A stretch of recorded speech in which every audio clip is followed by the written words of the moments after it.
one thing is not showing up. Okay. Oh, here, if I... Now? Yeah. Okay, super, thanks. Thank you. All right, let's see. Thank you so much, Dietmar. This is for the invitation to speak. This has been a super fascinating conference so far, from all the different perspectives of looking at this idea of indexicality. So this is me. This is my daughter. She's older now. But as Dietmar said, so I am teaching right now at Emerson College, which a small private art and communication school here in Boston, and I'm teaching data visualization. So a lot of my work right now, and I'm primarily teaching people who do not work with data, so arts, communication students, journalism students, who are working on how the problems of like what is the interface of data and sort of public or civic life. And this is sort of the backdrop of our situation right now. So this idea of both the proliferation of data and of data visualization as a way of making that data sort of rendered visible to the public. This is something that's becoming more mainstream and more ubiquitous. We see this sort of everywhere, and you can particularly see this in the practice just of data journalism and data visualization in these more mainstream publications like the New York Times, ProPublica, and so on and so forth. Additionally, the tools to create visualization have also been proliferating. And so my colleague and I have actually been cataloging the tools, just the tools that one can use to make data visualization in this space. And we've counted more than 500 of those tools. But the thing that's happening right now is that in a sense, our tools, our visuals are way ahead of where, first of all, our actual data is in terms of the quality of our actual data, but also in terms of where our sort of literacy is, and literacy, I mean really sort of outside of specialized spheres like this, more in the realm of sort of public, people that don't kind of think about data every day of their lives. And so we're particularly not caught up, we're kind of particularly lagging behind for data literacy in what you might call the accountability industries. So things like journalism, law, education, and the arts. And then we are also, so those are fields that sort of have a particular sense of public mission or public accountability. And then we are also missing great swaths of the population when we're talking about data, and that most of the people who work with data male and white, and we'll come back to that in a second. So the problem is with kind of data visualizations, as we see a bunch of examples here, particularly for those people that don't yet sort of speak data, is that this form of communication wields a tremendous amount of rhetorical power. So even when we rationally sort of all acknowledge that data visualizations don't represent the whole world or the whole truth, we forget that fact and we accept charts as facts because they look generalized, they look scientific, they look quantitative, seem to present an expert and neutral view of the world. So why? Like what accounts for this kind of rhetorical truth power that this particular way of communication carries with it?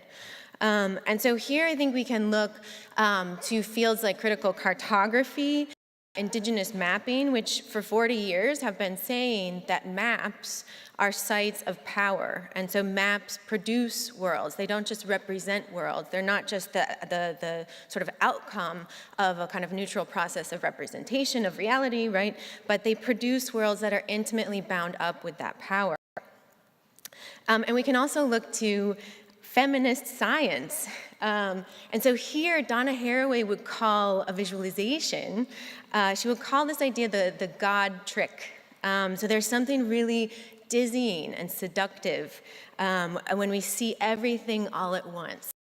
Like this, of the whole world. So this is the whole world, but from whose perspective? It's from the perspective of sort of no body. Most of us are kind of intimately familiar with this as an image, and yet most of us have probably not experienced it. And so here I just want to read to you, because I really I'm kind of pulling on Donna Haraway here a lot. I want to read to you a quote from her essay on situated knowledge, where she's talking specifically about the eyes. And I mean, I think when we're talking about a lot of these traces, a lot of the times what those traces are addressing are eyes, right? When we think about the concept of data visualization, it's about the visual. And so I want to read to you this quote from her essay on situated knowledge. So the eyes have been used to signify a perverse capacity, honed to perfection, a history of science tied to militarism, capitalism, colonialism, and male supremacy, to distance the knowing subject from everybody and everything in the interests of unfettered power. The instruments of visualization in multinationalist, postmodernist culture have these meanings of disembodiment. The visualizing technologies are without apparent limit.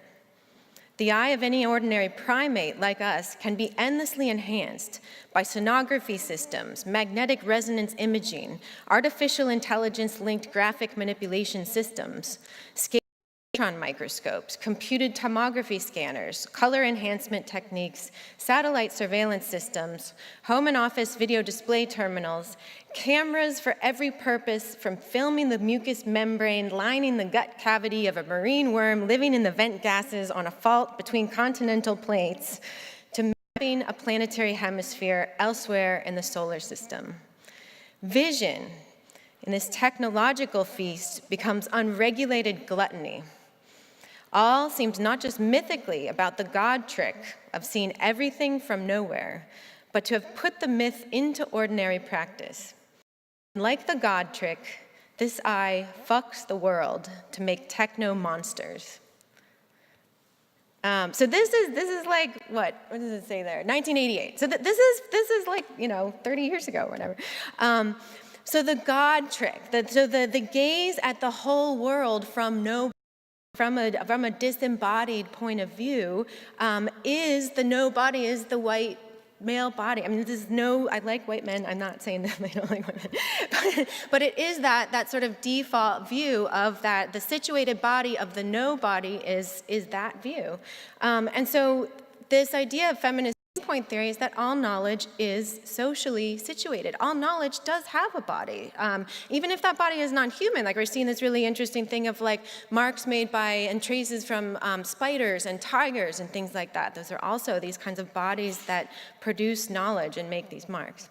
Okay, so the idea of talk, though, is not to do what I think academics typically do, where you kind of like sit back and you criticize something as being oppressive, and then you call your work critical because you're critiquing something. The scholar Xiaowen Bartzel, who comes out of feminist human-computer interaction, calls it a critique-based approach. We kind of point to things in the world that are broken and say, like, that's oppression, that's wrong, let's not do that. But the idea in contrast to that approach is to be generative and to think about, like, how do we actually address this? Like, what are design strategies that we can use to address this kind of thing? How do we outline a kind of feminist ethics for data visualization? And so I want to start with this as a starting point, as a statement of feminist ethics. And so this idea of feminist objectivity basically means, very simply, just situated knowledge. It means the view from a body, and the inclusion of more and different various bodies in the production of those views. Johanna Drucker says something similar, where she says knowledge is partial, knowledge is situated, knowledge is historical. And I've been, like I said, really deeply inspired by Xiaowen Bartzel's work here in how one can take a kind of critical stance and operationalize that for human-computer interaction. Okay, so what might this look like? I mean, I think it could look like a lot of different things, but let's look at sort of 3 ways, and I'm going to go through these one by one. So sort of translating this idea of situated knowledge into design strategies. So the first way is this idea that maybe we need to represent new ways to represent uncertainty, outsides, missing data, flawed methods. Why? So the idea here is that visualizations are great at presenting a wholly contained, reduced, perfect world, but what about representing those things that they don't know about? What are representing those things outside of the sort of equation, the places where the data doesn't go? How do we represent partial knowledge and partial uncertainty? And I love this. This is a conceptual art piece from 1967. It's a map, but the only thing on the map are the states of Iowa and Kentucky. And then at the bottom, the artists point out all of the things that are not on the map. And so there's a very long list there. So the things that are not indicated on the map are like Canada, James Bay, Connecticut, Rhode Island, New York, New Jersey, Pennsylvania, Delaware, Maryland. So it's like really concretely, like here's all the stuff that's not on the map. And you can imagine this list going on forever and ever. So can we ask of our data that it point to its own outsides? Can we ask that it point to the systemic biases and a pervasive oppression that exist in the world that produced the spreadsheet in the first place? You know, so it just doesn't visualize what's there, but what is not there. This might be as simple as creating a legend entry for the people that aren't present, so like this chart here. This also might mean that you use visual mechanisms for communicating imprecision and uncertainty. So this is the work of Trevor Paglen, a really amazing artist who uses astronomical equipment to photograph sites that the CIA was using for the illegal kidnapping and torture of terrorism suspects. So in this case, the blurry photograph communicates this idea that like literally even with this like highest sort of technical equipment available to him, we cannot get our body, our eyes close enough to that particular place to see it in focus. The subject remains outside of our grasp. Our knowledge is partial. And then this also might mean purposefully artistic or creative approaches to measuring that which stands outside of official or institutional discourse. So for example, in this project of mine, what was missing from the map on the right of the Boston evacuation route system was the way in which the evacuation route as a city system was a complete failure. The way in which the signs, routes were purely symbolic. I mean, it was critiqued on so many levels as a kind of not a functional thing, but it was symbolic in a kind of way of working to contribute to the growing sense of fear and vulnerability in our public places, particularly in like the US post 9/11 sort of terrorism, sort of global terrorism culture. So in this case, this project sought to translate the distances on the and the roads on the map into fear, so to somehow try to measure fear in public space. And so I did that by running the evacuation route system in a series of performance runs, that's what I called them, and counting those breaths, so to transform the distance into breathing, into kind of a new archive that measured something that wasn't on the map.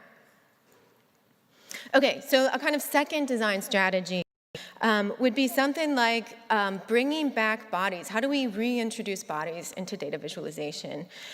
So this might mean, how do we invent ways to reference the material economy behind the data? What were the ways that we produced this data and these visualizations? Who collected data? Who are the bodies that are the subjects of the data? And so here, this is a really lovely image that I think captures this idea. So like Sarah, I'm an organizer with the citizen science group Public Lab. This is an image from taken by Ayman Deagle, who's also an organizer, as part of a balloon mapping project. So you can see that the way that it works is there's a large balloon, and there's a camera that hangs from the balloon, and then the camera takes a bunch of images, and then you can later stitch them together to make a map. And here they were interested in mapping the Gowanus Canal in New York, where there's a lot of pollution. And the thing that's lovely about this image is that you can see how you can see the balloon tether basically linking that image back to the bodies of the actual mappers. So like the people who are collecting the data are represented in the resulting image itself. So there's so often that kind of process is sort of missing, right? So how do we reconnect those things and re-represent those things in that end product? This might also mean creative strategies to invent new and like clearly artificial bodies that speak their data. So in this case, this was kind of speculative project that I did where a talking flower sits in a body of water and collects data about the water quality, and then it proceeds to turn that data into very bad jokes that it tells people walking by. And so in this sense, like the very clear artificiality of the speaker is a way that we can sort of deneutralize that God view, right? It sort of denaturalizes it. It kind of clearly places it in something that is dubious in the first place. But this doesn't mean that we should maybe all do weird art projects. So this idea of where data come from, data provenance or data lineage, is increasingly a kind of subfield of big data. So it's a kind of the idea of like supply chain management for data, in which you try to trace out how your data flows in and where it goes and how it's combined with other things. Right now, that's a kind of a technically focused space. But I would argue that we need to integrate and visualize much more robust metadata about the socio-technical provenance of the data. So like who is mapping? Where is the data stored? This would be another way we could bring back the bodies. And this is, we can see some examples of what that might look like in the two things that are here on this slide. So one of the troubling things that I've seen as a result of the open data movement is, for example, that we have way more people encountering data sets in the wild, completely decontextualized from their collection process. So you can go to Google, you can find test data sets for network analysis, machine learning, social media, image recognition, super fun things like random things, UFO data sets, very curious things. There's newsletters of data sets. It's kind of amazing. And it's awesome for those of us that like data. I like data. But the issue is that the data is completely separated from the circumstances of its production and the labor of its maintenance, from the people that kind of own it and maintain it and really know a lot about it. So those who then use it are much more likely to take it as given and not be able to explore with context its particular idiosyncrasies and limitations. So on the left here, we have a way that cities are. This is very like early. There's only like one or two places I know that are doing this, but cities like Pittsburgh have started to develop this concept of user guides to their 311 and their open public data sets. So in a user guide, this would actually spell out, here's why we collect this data, here's how this data is used, here's what decisions it impacts, here's who the business owners are, and in particular, here's who the limitations of the data.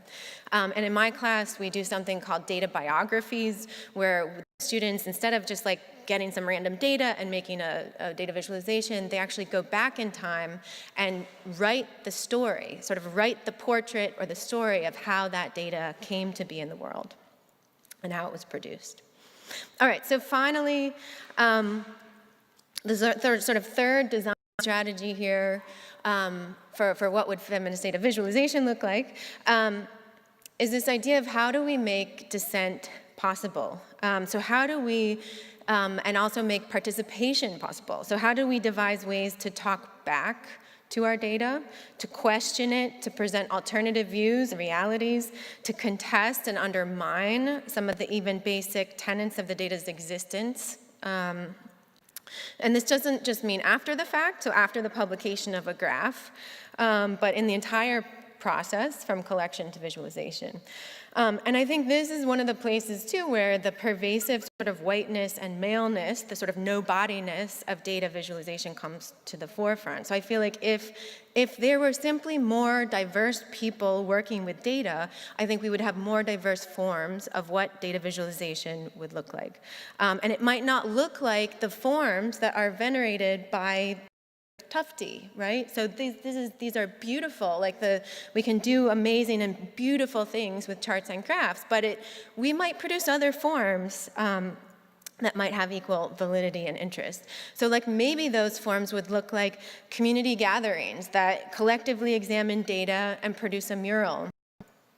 And so this is the work of my colleague, Rahul Bhargava, who does work with community organizations, and it often results in a data mural that's either public or internal for the organization.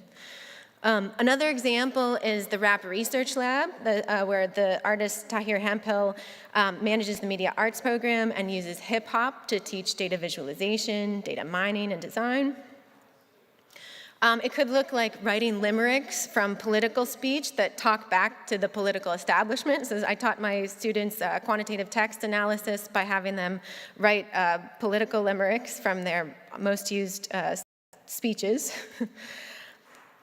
And so this idea of making dissent possible and broadening participation might also mean the creation of visualizations that purposefully and intentionally have a point of view, because they speak from the perspective of bodies that have been systematically excluded and oppressed. So, for example, this is quite old, actually. So this is a map from 1971 from the Detroit Geographical Expedition and Institute.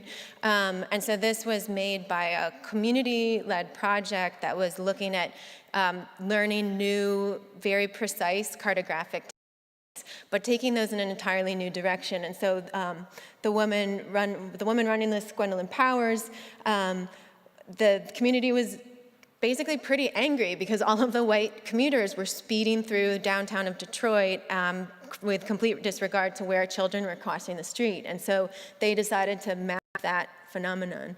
But that kind of map, this map is the kind of map that can only be produced by the community that is affected, right? Okay, so this idea of like, how do we make dissent possible? Okay, so I'm gonna leave it there and just repeat this call for kind of feminist ethics of data visualization. And so these were sort of 3 preliminary design strategies for what that might look like. But when we think about that, it doesn't mean there's no truth. It doesn't mean everything's relative. It just means feminist objectivity means just simply situating knowledge, and so putting knowledge back into bodies, whether they're human or not, and then the inclusion of more and different varied bodies in the production of these traces and in the production of the entire data pipeline from collection to visualization. So thank you very much.